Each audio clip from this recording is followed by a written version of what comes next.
प्राणपणाने लढलो, फसवलं नाही कुणाला. ते बी माझ्यासोबत चांगले लढले, पण जयद्रथानं मला लात मारली. ती लात मला संते मनामध्ये. देख के अपने प्रिय पुत्र को अर्जुन मन में टूट गया, अभिमन्यु सर गोद में लेके रणभूमि में बैठ गया. तो आपल्या पित्याला सांगतो, मुझे मारने सारे रणवीर एक साथ ही टूट पड़े, मैं भी उनमें कूद पड़ा था, वो भी मुझसे खूब लड़े. सबकी मार लगी थी मुझको, उसके कारण गिर पड़ा, तिरस्कार ने मुझे लताड़ा, जयद्रथ का पैर पड़ा. एक बात मन में खलती है, लगता है अपमान मुझे, मरते दम तक लड़ा पिताजी, ये मिला सम्मान मुझे. उसकी बातें सुनकर अर्जुन की आंखें भी लाल हुई, होठ लगे कांपने उसी के, काया ही महाकाल हुई. मेरे लाल तू चिंता मत कर, शपथ आज मैं लेता हूं, जयद्रथ का कल के युद्ध में प्राण हरण कर लेता हूं. सकाळी दिवस उगू देणार नाही, सूरज डूबने से पहले सरदर से उसका अलग करूं, ना हुआ ऐसा तो सचमुच मैं शाम तक जल के मरूं. बोले भगवान अर्जुन को, तू आंख मूंद के बोला क्यों? बोले भगवान अर्जुन को, तू आंख मूंद के बोला क्यों? तेरी मौत का दरवाजा ही तेरे हाथ से खोला क्यों? अगले दिन जब समारंगण में अर्जुन ऐसा सिद्ध हुआ, जयद्रथ को खोजते दिल ही दिल में क्रुद्ध हुआ. जयद्रथ के संरक्षण में कोई कसर ना बाकी थी, बच्ची भी ना मार सके पर ऐसी चौक व्यवस्था थी. सूर्य पश्चिमेला धकलेला आहे आणि इकडे अर्जुन जास्त तपलेला आहे. भगवंताच्या मनामधून ही गोष्ट जात नाही. आता सूर्यास्त झाल्यानंतर अर्जुन मरेल, अग्निकाष्ट भक्षे. भगवंतानं चक्र सुदर्शन आढळलं, अंधार केला. अंधार केल्यानंतर आता दिवस मावळला म्हणून अर्जुनाने लाकडं जमा केली, लाकडं पेटवली, 5 प्रदक्षिणा घातल्या. अरे म्हणजे गांडीव धनुष्य कुणाला ठेवतोस? पाठीमागे आता कोण आहे? तुझा अभिमन्यू थोडा गेला. तो गांडीव धनुष्य घेतला, त्याच्यावर प्रत्येकावर बाण जोडला, प्रदक्षिणा घातली, उडी टाकणार. भगवंतानी चक्र सुदर्शन काढलं, म्हटले हा सूर्य आणि हा जयद्रथ. बाण सोडला तसा निघाला करू शकतो बाण तसा जयद्रथाला कंठस्नान केलं. जयद्रथाचा मुंडकं उडवलं, दुसऱ्या बाणाने आकाशात उडवलं. त्याचा पाठ होता जयद्रथाचा, तो नदीवरती सूर्याला दिवस मावळायला अर्घ्य देत होता. त्याच्या हातामध्ये नेऊन ते शीर टाकलं, कारण जयद्रथाला असा वर होता, ज्याने जयद्रथाचं शीर जमिनीवर पाडलं त्याचे शीर खाली पडेल. अर्जुनानं त्याचं शीर उडवलं, पाडलं नाही. भगवंतानं सांगितलं की त्याच्या बापाच्या हातात टाक. ते बरोबर बापाच्या हातात शीर गेलं. याला असं वाटलं जयद्रथाच्या बापाला की आपण कोणी माझ्या पुत्राचं शीर पाडलं त्याचा बदला घेण्यासाठी जाऊ, नंतर पहिले आपली आराधना पूर्ण करून घेऊ. म्हणून त्यांनी शीर जमिनीवर ठेवलं. जसं ठेवलं तसं त्याच्याही बापाचं शीर खाली पडलं. भगवंत पाठीराखा होते म्हणून पांडवांची जमेची बाजू आहे, नाही तर पांडवांचं नाम निशान कोणी घेतलं. युद्ध झालं, कर्णे खाली पडला. अश्वत्थाम्यानं द्रौपदीच्या 5 पुत्राला पांडव समजून झोपेत मारलं आणि पराक्रम सांगण्यासाठी अश्वत्थामा दुर्योधनाकडे जातो. दुर्योधनाला सांगतो की असं असं झालेलं आहे. दुर्योधन खुश होतो, पण काय करणार?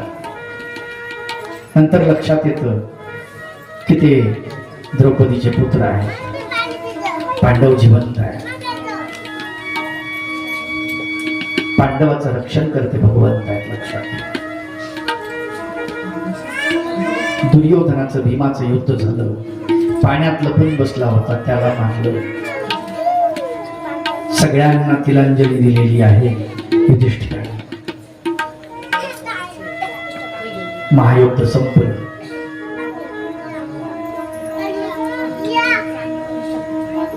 राजा धृतराष्ट्र,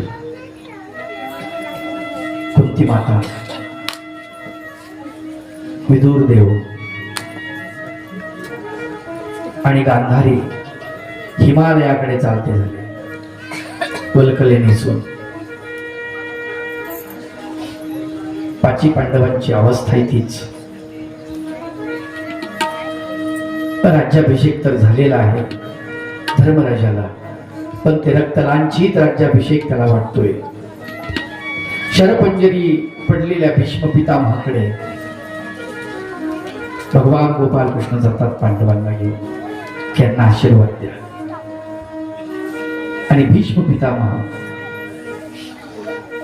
काही प्रश्न करतात युधिष्ठिरा,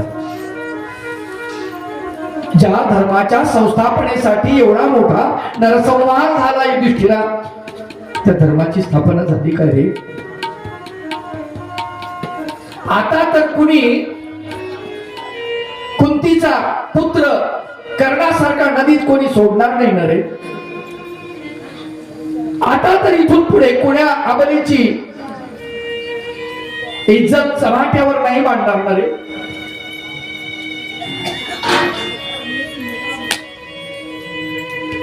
द्रौपदीची जशी अवस्था झाली तशी आता कुण्या स्त्रीची होणार नाही ना. झाली का रे धर्माची स्थापना?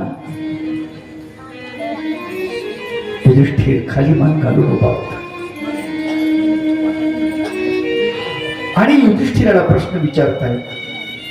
भीष्म पितामह, गजेंद्र प्रियांशू नावाचा कवी आहे उत्तर भारतातला, फार सुंदर वर्णन करतो.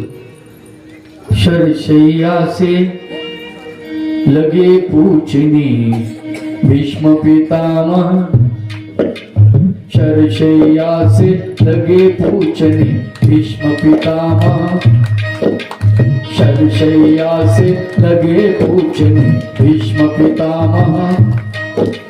कहो युधिष्ठिर इंद्रप्रस्थ कैसा लगता है, कहो युधिष्ठिर, कहो युधिष्ठिर, कहो युधिष्ठिर.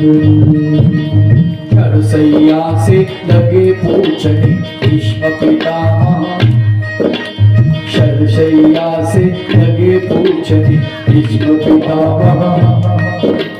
कहो युधिष्ठिर इंद्रप्रस्थ कैसा लगता है, कहो युधिष्ठिर, कहो युधिष्ठिर, कहो युधिष्ठिर. सोना सोना लगता है ओ पवन, या खिलोल करती रहती अलमस्त हवाएं. छम छम तो बजते रहते राजभुवन में, या विलाप करती रहती राजमहल की विधवाएं. कहो युधिष्ठिर, कहो युधिष्ठिर, कहो युधिष्ठिर. कौरव कुल के लाल रक्त से धुला हुआ यह राजवस्त्र कैसा लगता है, कहो युधिष्ठिर, कहो युधिष्ठिर, कहो युधिष्ठिर. शरशय्या से लगे पूछने भीष्म पितामह, शरशय्या से लगे पूछने भीष्म पितामह. कहो युधिष्ठिर इंद्रप्रस्थ कैसा लगता है, कहो युधिष्ठिर, कहो युधिष्ठिर, कहो युधिष्ठिर. युधिष्ठिरा, सगळं आलबेल आहे ना रे. भगवंत युधिष्ठिराच्या मागून भीष्माच्या समोर येतात. माधव, तुम साथ में, फिर ठीक है, फिर तो अधर्म होने की बात ही नहीं है. धर्म के लिए तूने सब कुछ किया माधव, अभी मेरे जाने का भी वक्त आ गया. अभी मुझे आज्ञा दो माधव, बहुत थक चुका, अब जाना चाहता. पर ब्रह्म परमेश्वर भगवान गोपाल कृष्ण ह्या युद्धाला काही खुश झालेत का? नाही, पांडवांना राज्यावरती बसवून खूप मोठा नरसंहार झाला.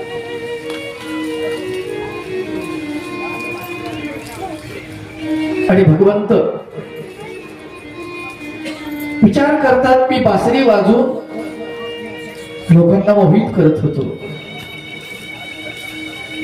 अनेकांनी भगवंताला प्रश्न विचारले होते, हा नरसंहार तुम्ही थांबवला असता तर थांबला नसता का?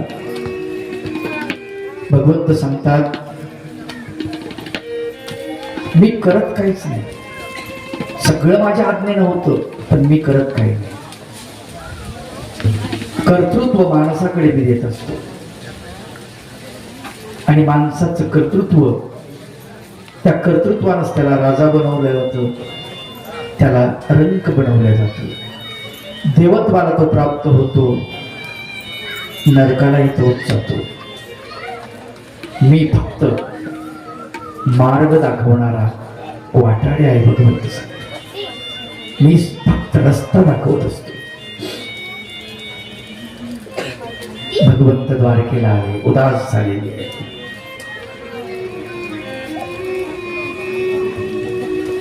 भगवंताचा पुत्र सांब भगवंताच्याच विरोधी,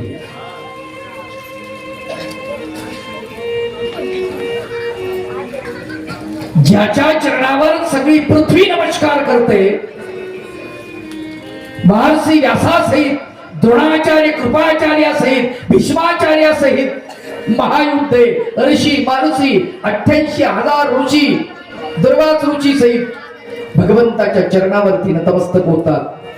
आणि इथे त्यांचाच पुत्र सांब भगवंताला नमस्कार करतो. रुक्मिणी येते, सांबा अरे कृष्णाला वंदन करून तो बाहेर जा.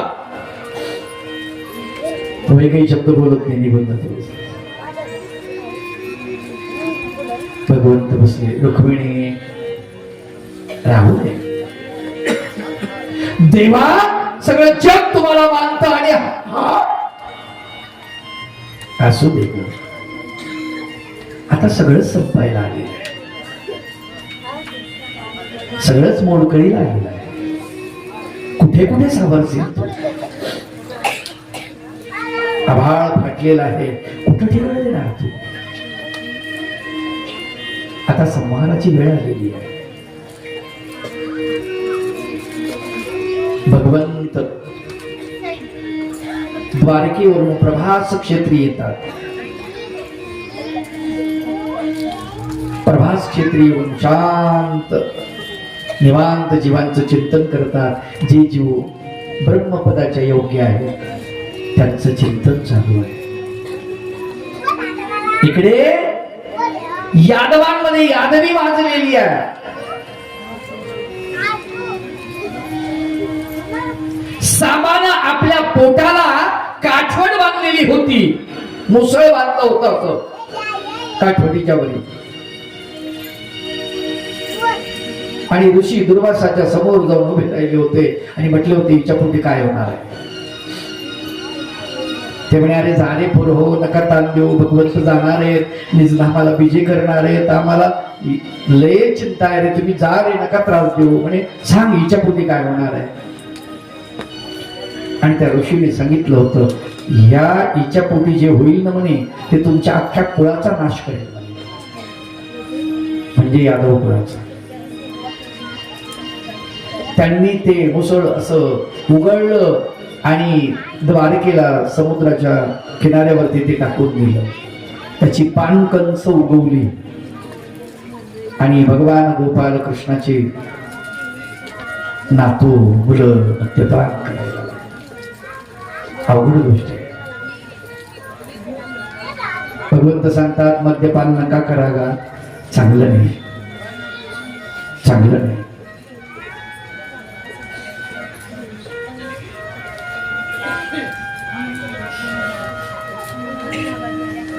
नको नको रे घोट घेऊ त्या थारूचा, दारू पायी घात झाला कितीकांचा, नको नको रे घोट घेऊच्या दारूचा, दारू पायी घात झाला कितीकांचा, नको नको रे घोट घेऊच्या दारूचा, दारू पायी घात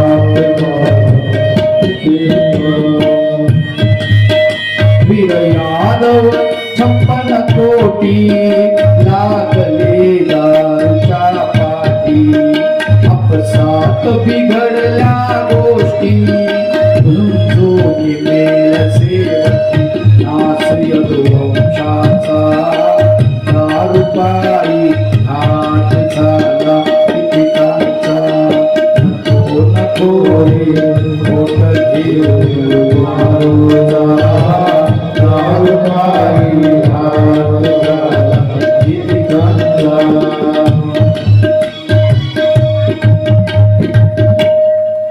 यादव मद्यपान केलं, समुद्राच्या काठी गेले, पाणकंच उपसायला लागली, पाणकणी उपसून मारायला लागले, त्याचे शस्त्र तयार झाले आणि याच्यामध्ये यादव कुळाचा नाश झाला. उरले काही भगवंताने समजून सांगितलं नका पिऊ. अरे पण हे म्हातारा काऊन ताण द्यायला लागलं. भगवंत गेले प्रवास क्षेत्री, थांबले तिथे जाऊन म्हणले जाऊ द्या, यांच्यामध्ये लक्ष द्यायला नको. बलराम दादा आले, का नाही या, काय झालं, काय तर बसलास, काय सांगू म्हणे दादा, थोडं ऐकत नाही, मी समजून सांगतो. म्हणजे जा समजून सांगा. गेले बलराम, अरे बरोबर, अरे दारू पिऊ नका, चांगली गोष्ट नाही म्हणे. ते बुडगं गेलं आणि एक खेडगा आला. आता मला खेडगा म्हणतो, खांद्यावरचा नांगर घेतला, धरले नांगरण असे ओढले,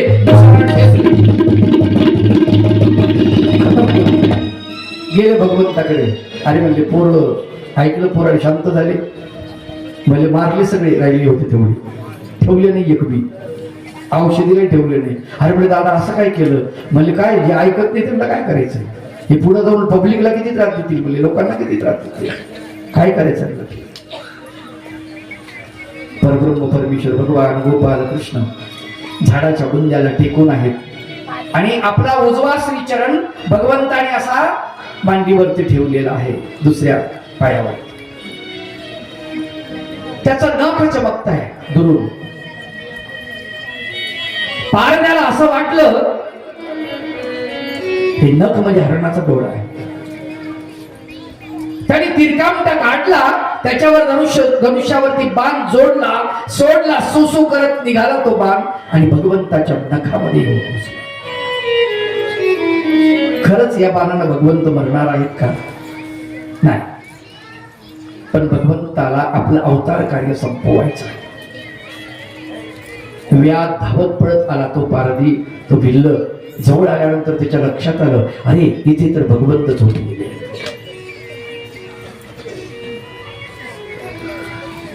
त्याने विचार केला, हे वाईट झालं.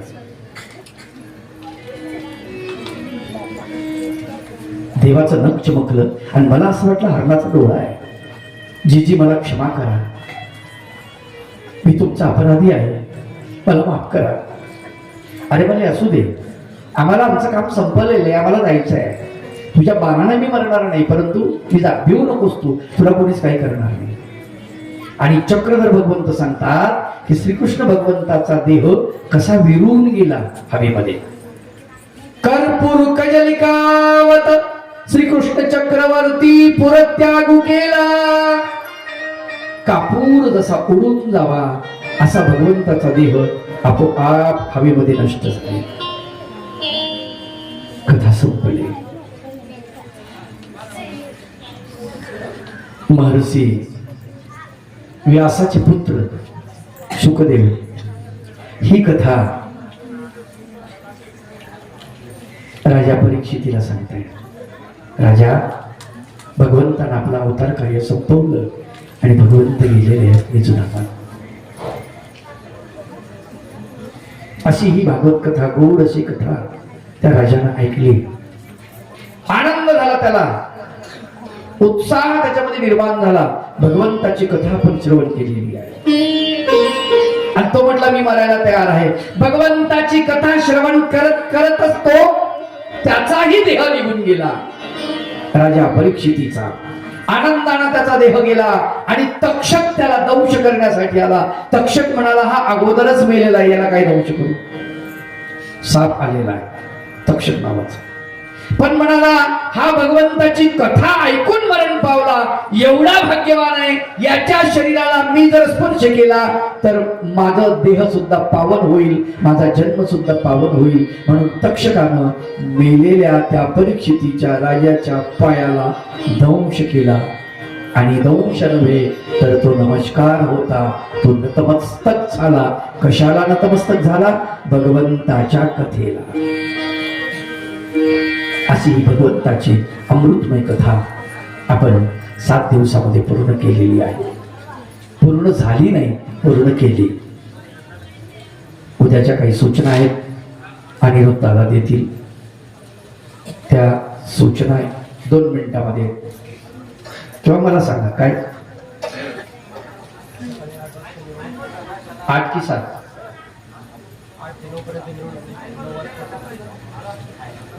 आणि ग्रंथपूजन नाही. इथे आल्यानंतर ग्रंथपूजन करसाल तुम्ही की नाही? तुमचं नियोजन सांगा मला. तुमच्याकडे काय काय नियोजन आहे उद्या? कारण कसं ग्रंथाचं पूजन असतं. तिथे आल्यानंतर तुम्हाला कीर्तनाच्या अगोदर ग्रंथाचं पूजन संपायला पाहिजे. ग्रंथाचं पूजन, व्यासपूजन काय नाही असेल ते झालं की मग कीर्तन 11 वाजता संपलं पाहिजे. सगळ्या गावाला तुम्हाला जीव घालायचे, त्याच्यामुळे 11 वाजता संपलं पाहिजे. अशा काही सूचना आहेत द्यायच्या. मग किती वाजता सांगायची मिरवणूक? 7:30ला मिरवणूक निघणार. कुठून निघणार? हा ठिकाण सांगा. कुठून निघणार, कुठे संपवणार? इथून निघणार आणि इथे संपवणार मिरवणूक. मग खाली जायचं का वर जायचं, वरून खाली जायचं, खालून वर जायचं, कसं तुम्ही ठरवा. हा इतके लोक सगळे राहणार नाही सांगायला, म्हणून सांगावं लागतं, दुसरं काही नाही. बर, मंदिराजवळून मिरवणूक निघणार आहे आणि गावातून फिरून परत इथे मिरवणुकीची सांगता होईल. ग्रंथपूजन होईल, त्यानंतर कीर्तन होईल. तरी उद्या लवकरात लवकर तुम्हाला कामं भरपूर आहेत. सडा टाकायचा आहे, रांगोळ्या काढायच्या आहे, त्याच्यानंतर तोरणं बांधायचे आहेत, त्याच्यानंतर गुढ्या उभारायच्या आहेत. गुढ्या उभारणार ना? पाडवा पुढे आला, पाडव्यापर्यंत राहू दे वाटलं असतं, पण गुढी उभारा. फार महत्वाची गोष्ट आहे, कारण आपण मिरवणूक काढतोय भगवंताच्या नावानं, म्हणून गुढी उभारली पाहिजे. हा ठीक आहे, संपवायचं. हॅलो, सर्वांनी आपल्या पोळ्या सुद्धा टाकून आणायच्या 2 किलोच्या 9 वाजेपर्यंत. हा काम वाढलं बरं का. म्हणजे आपल्या पोळ्या टाकल्या म्हणजे आपल्याला मिरवणुकीमध्ये सर्वांना सामील होता येईल. त्या हिशोबाने लवकरात लवकर आपल्या पोळ्या टाकून मिरवणुकीमध्ये सर्वांनी सामील व्हायचं आहे.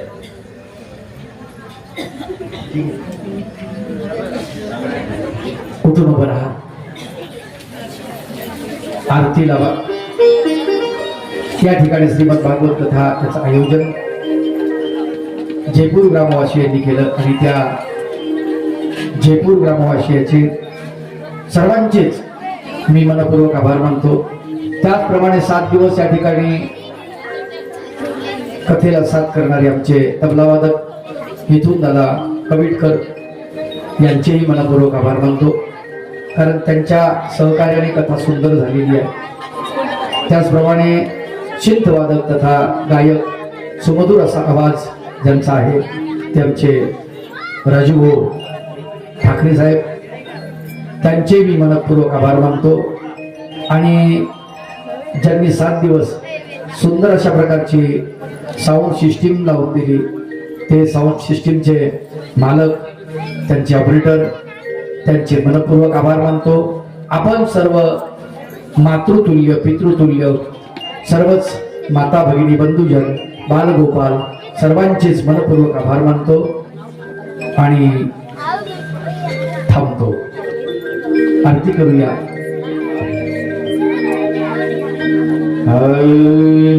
श्री गोपाल कृष्ण भगवान. आरती कुंज विहारी की श्री गिरिधर कृष्ण भगवान. आरती कुंज विहारी की श्री गिरिधर कृष्ण भगवान. भले में वैयम जी बजावे मुरली मधुर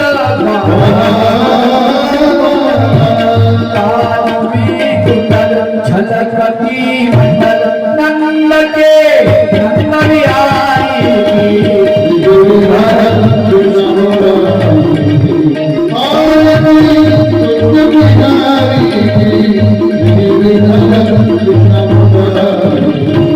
कनक समा मोर मुकुट विलसे देवता दर्शन को बजावे तक और मेरी तक वालिनी सत लाजन को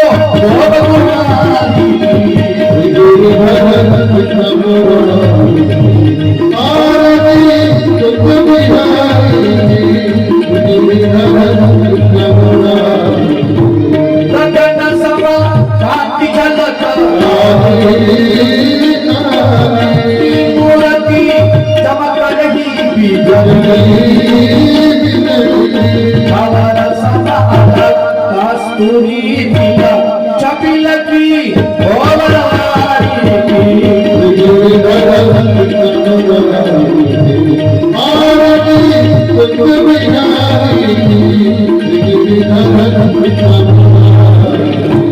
यहाँ से प्रकट हुई गीता. अर्जुन वीर हुआ दिखाया विश्व हुआ तिलक मिटाई गांधी अर्जुन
जयपूर ग्रामवासीय सर्वच आबाल वृद्ध माता भगिनी बालगोपाल युवक मंडळ सर्वांचे मनपूर्वक आभार मानून कथा संपली असे जाहीर करतो.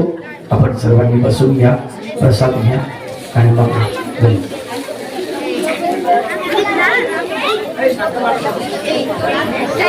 सर्व महिलांसाठी सूचना. उद्या मिरवणुकीमध्ये पिवळी साडी घालून यायचं आहे. बघा ज्यांना जमेल त्यांना.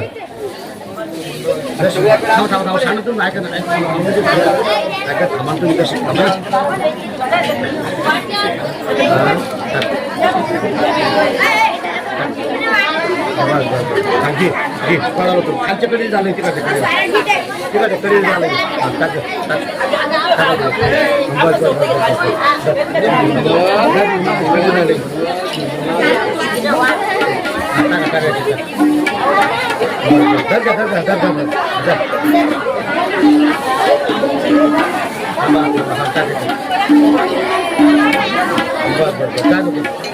खालच्याकडे झालं.